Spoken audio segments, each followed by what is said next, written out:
what are your thoughts on the reports? And you've touched on it, but I want you to elaborate a bit more. That government is still paying subsidy, looking at the current exchange rate.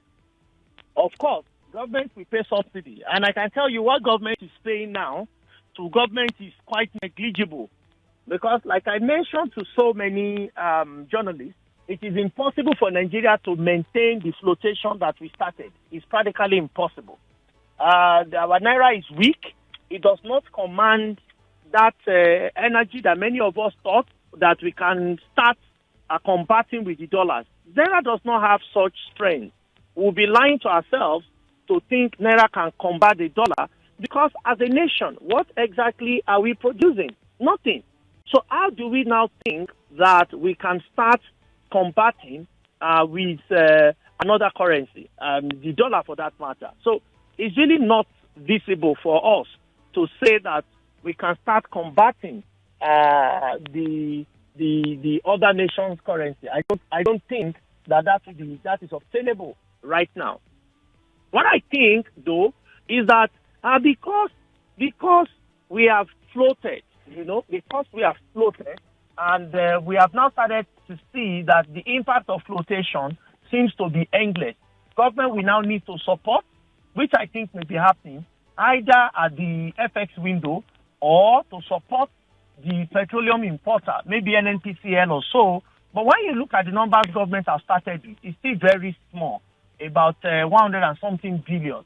So government feels, well, this is manageable compared to what was obtainable before, where they would have to spend hundreds, where they would have to spend hundreds of billions of naira, which of course at the end of the year was going to about 6 trillion naira.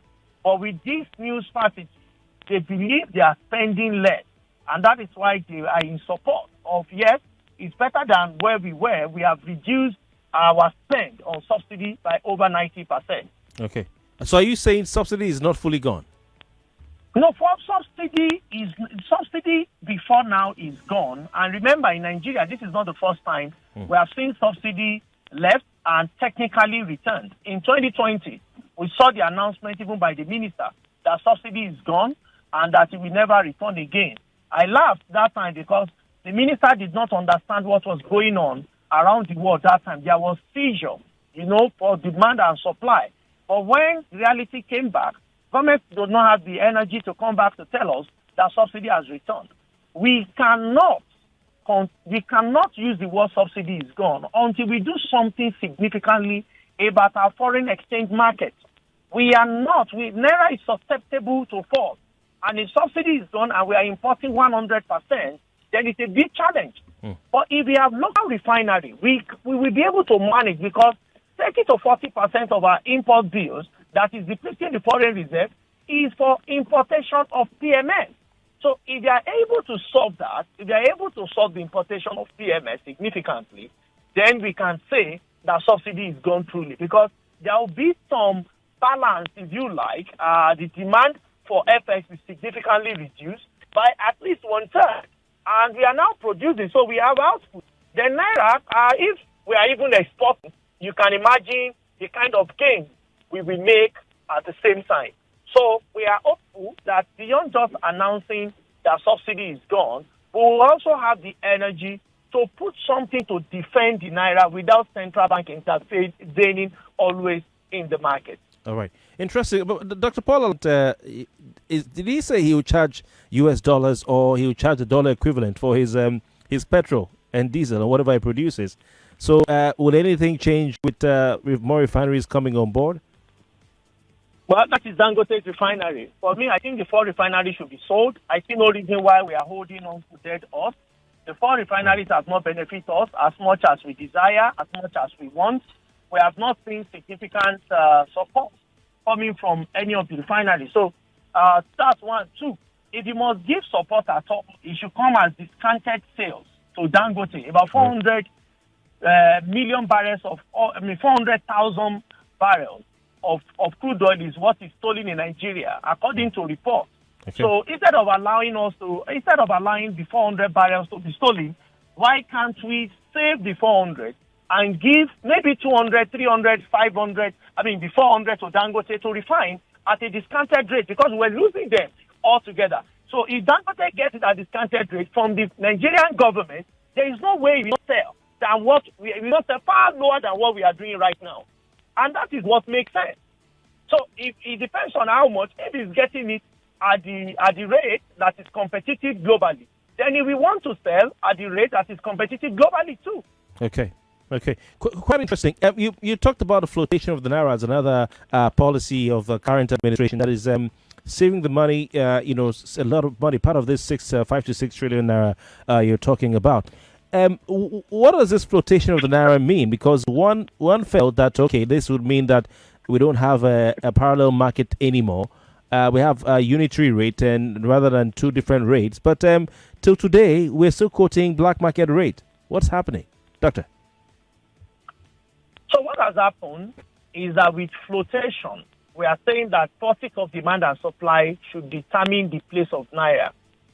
And when you do that, you are comparing your balance of payment comes to 4, your trade comes to the 4. So many things that beyond the power of central banks will come to play. So when that happens, you consider what do we import to Nigeria? How innovative is our product? Story in the cable this morning, they're saying that this agreement with labor unions by the federal government will cost 2 trillion naira. You're saying that the government saved between 5 and 6 trillion naira from flotation of the naira and from ending the fuel subsidy. Would it have made more sense to keep the fuel subsidy instead of spending this 2 trillion naira? Because you look at the ripple effect, 2 trillion naira is a lot of money. That could have been spent on the subsidy, sir. Yes. Okay, thank you so very much. I must say that the deal struck by Labour is to save Nigeria from an impending recession.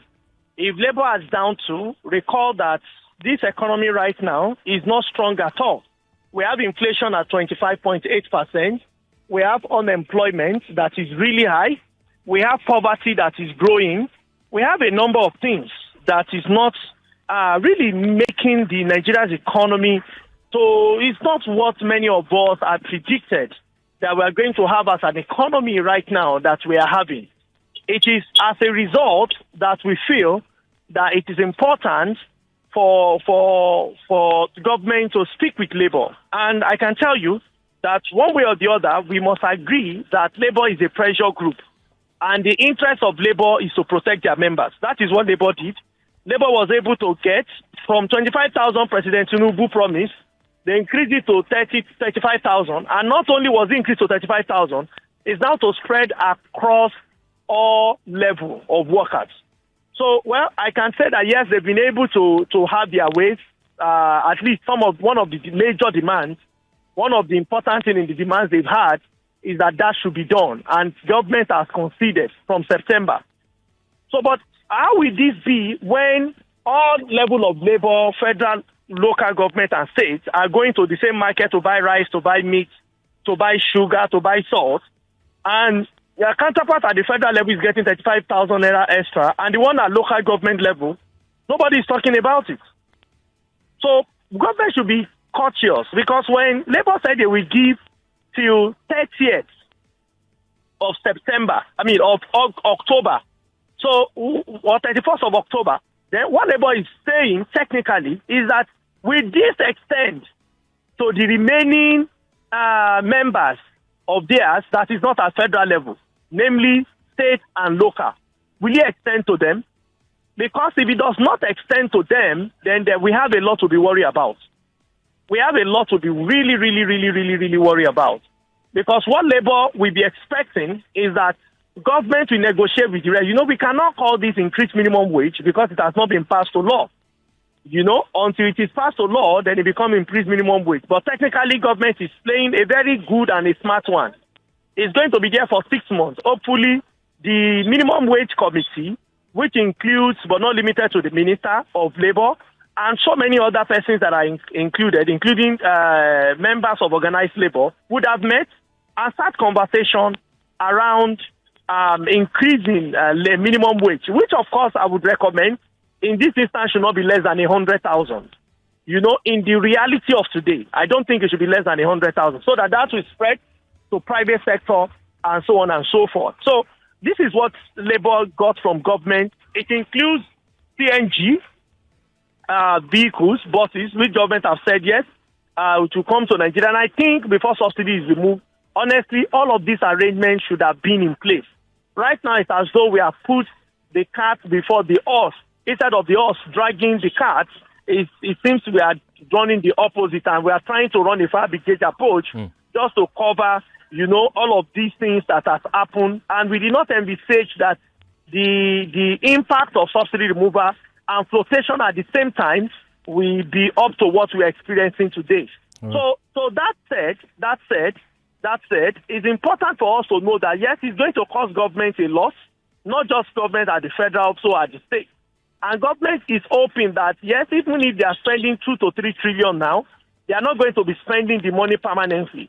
But that may not be very, very true, because when you look at when you have a proper view of Nigeria economy and the outlook, start with the Labour government has promised 35,000. Even when they go for discussion with minimum wage, our government should be ready to pay more, because minimum wage in Nigeria over the years has been minimum of $100. So if you are at official rates, so if you are promised official $100, if you look at any window today and you want to benchmark on that, it's about 770. Okay. Which means what government is even saying at 35,000, government may need to increase by another 40, by another 40.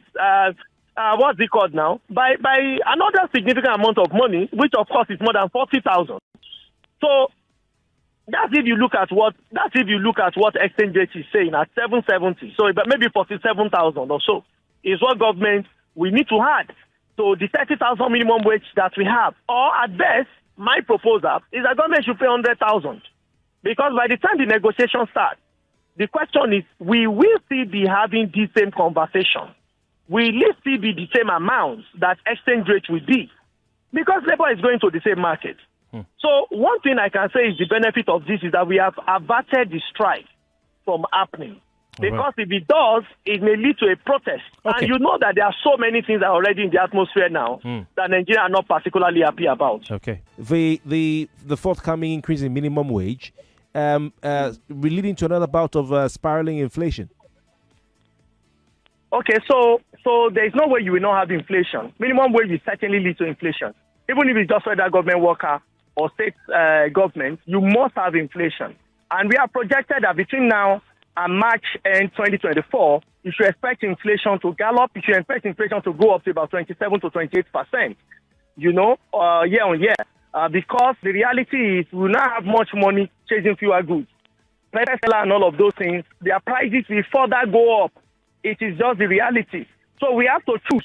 Do we want more money in the system, or do we want to reduce inflation?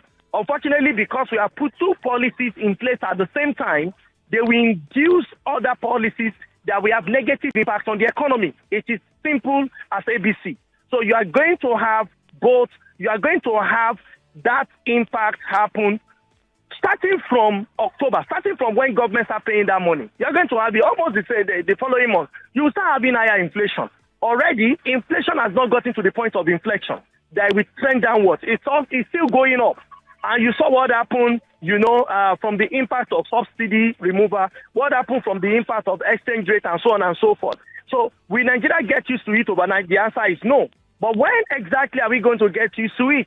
Now that we now have increase in salary. So we are just pushing more money into the circulation, which of course is needed, but everybody will have to pay for it. But when you look at the total number of federal workers, are they up to 2% of the population? No. Are they up to 20% of the labor force? I doubt. I doubt if they're up to even 10% of the labor force. I doubt. Okay. But that is what government have said, and I can tell you that the impact will be so tremendous.